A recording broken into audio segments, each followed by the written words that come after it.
Hey, what's up, everybody, and welcome back, as well as the Nintendo Switch 2, because there's a rumor swirling around that Nintendo showed up at Gamescom with maybe some new information behind closed doors.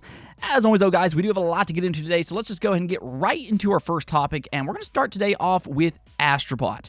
These are legitimately some of my favorite 3D platformers ever made, and it's kind of a strange situation because their games have all launched, I'll say, a little unorthodox. The first game was a PlayStation VR title, so a lot of people just never played that game at all. And then Astro's Playroom, that launched alongside the PlayStation 5 as a free game that introduces players to the PlayStation 5 DualSense controller. Both games, though, are absolutely fantastic and has a ton of heart poured into them. I think that's especially obvious in Playroom with all the nostalgia. But here's the thing. Sony apparently filed a trademark for Astro Bot on August 25th, and that could point to a few different possibilities. It does make it sound like Team Asobi is, at the very least, working on another Astro title. Now, from what we already know, their next game is claimed to be their biggest yet, so if they are working on a new Astro game, then it might take another big step as a premium PlayStation franchise. However, there is a rumor going around that this filing might not necessarily be for their next big project, but rather an Astro Bot PSVR 2 port. This is coming from Nick Baker, and truthfully, I think that this does make a lot of sense. PlayStation VR 2 needs more games, and to this day, I honestly believe that Astro Bot is arguably their best VR game ever made. It's easily a top 5, no question there, but for me, what I personally like to see is if they're going to go with a port, I'd like to see for them to maybe get it working as a native PlayStation 5 game as well, and not just for VR, again, because a lot of people just missed out on the first game, and that's really such a shame because it is such a good game.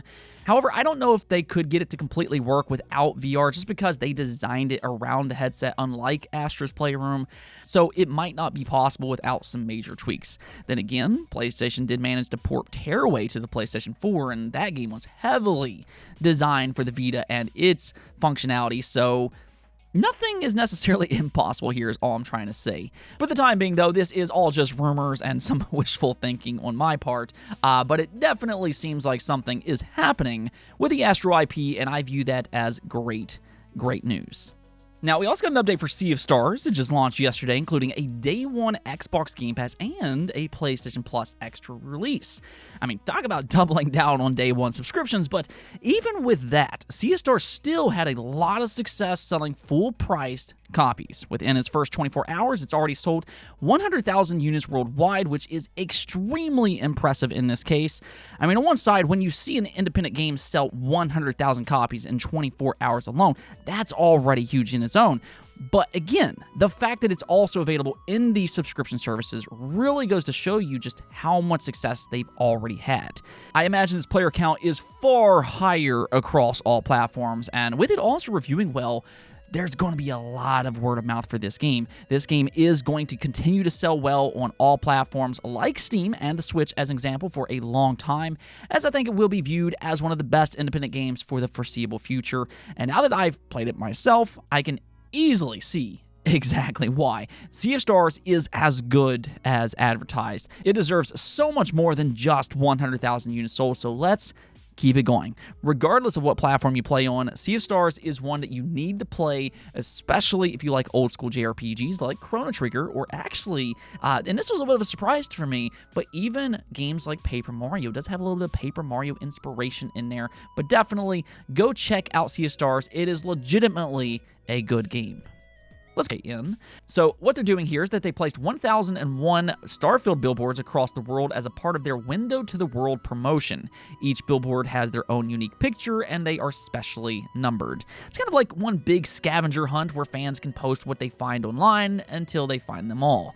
The official Starfield Discord is already trying to hunt them all down, and it's just something fun to do that gets fans talking as well as gaining some interest from people who might not necessarily know about Starfield. Again, Bethesda's marketing is cooking right now, which makes that earlier discourse even more amusing, even more clownish, to be honest, than it already was. It is what it is, I guess, but, I mean, we're only now just getting started. With the Starfield review slated for tomorrow, that's really when the chaos is going to just ramp up, whether good, in the middle, or bad. People are going to absolutely lose what's left of their minds no matter what happens tomorrow. So go ahead and buckle up.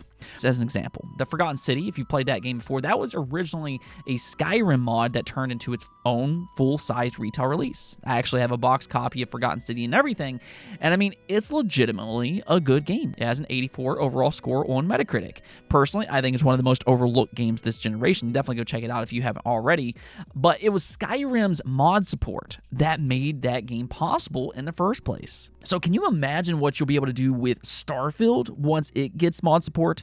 I mean, this is the thing that people need to understand. Feature.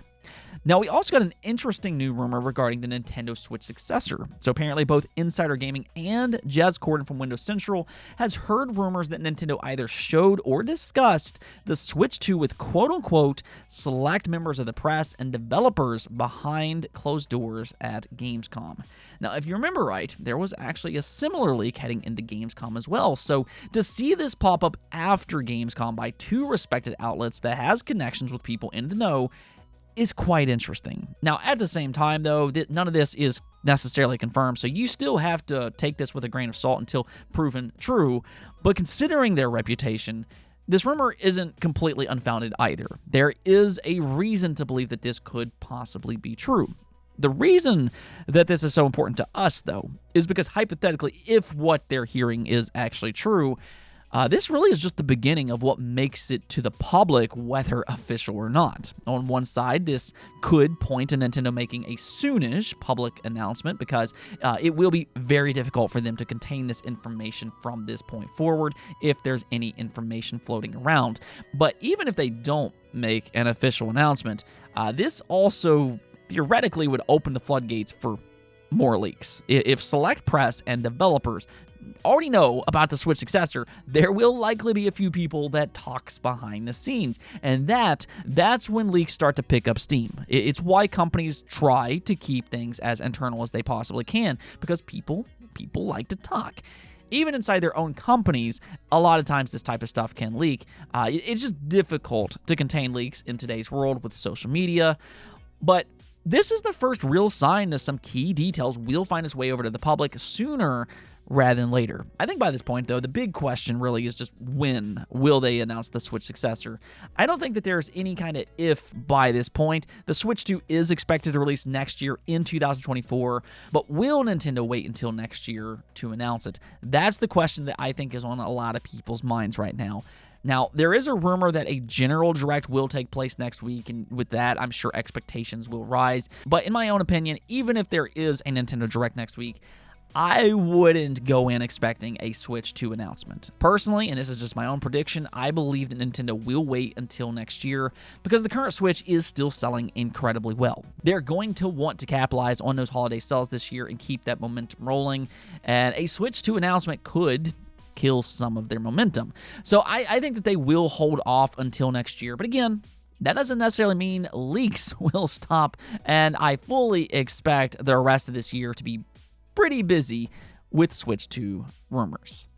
Now, one last thing that I want to go over just real quick is a confirmation for the PlayStation 5. Last year, Immortality launched on Xbox and PC. It was actually a day one Xbox Game Pass game. You gotta love it. And it was heavily praised for its interactive story that interweaves a mystery through its mini cinematics. It's a very unique game, and you can just kind of get lost in its various layers. It actually scored an 87 on Metacritic with 41 reviews, which that should tell you something right there. And if you look over on Steam, 84% of all user reviews recommends it as well. Well, I got some good news for you PlayStation fans out there because PlayStation will join in on all the fun sometime in the future because Sam Barlow on Twitter X confirmed that they are working on a PlayStation version. Now, that's really all that we currently know for the time being. There's no timeline or anything like that, but the fact that it's coming to PlayStation is good news. Let's go take a look at the poll of the day, though, where I asked you all, what new game releasing in September 2023 are you most excited about? And I think that we already kind of knew the answer to this, but yeah, you can see here that there's some excitement for Starfield. Maybe just a little bit, with it getting 79% of the overall votes. But there are some other big September releases here as well. Both Baldur's Gate 3 and Mortal Kombat 1 got 6% of the votes. Then Lies of P got 5%, and then 5% for other, which includes games like Payday 3 and Cyberpunk Phantom Liberty. I'll tell you this much right now, though. The next 2 months for gaming is just pure insanity. And that really all starts off with Starfield. It's going to be a lot of fun for gamers, but it's also going to be quite hard to keep up. Looking at things, though, I think Starfield has the perfect release date, really just kind of kickstarting that insane hype that we're going to see over the next 2 months. Again, though, this will be the last day without Starfield, so let's just go and have some fun tomorrow. Just don't let that chaos consume you online, no matter what happens. Anyways, though, that's it for this video. But if you enjoyed it, go ahead and make sure to hit that bell notification and subscribe button for more content just like this. Also, if you'd like to support the channel through Patreon, thank you for making this content possible. Peace out.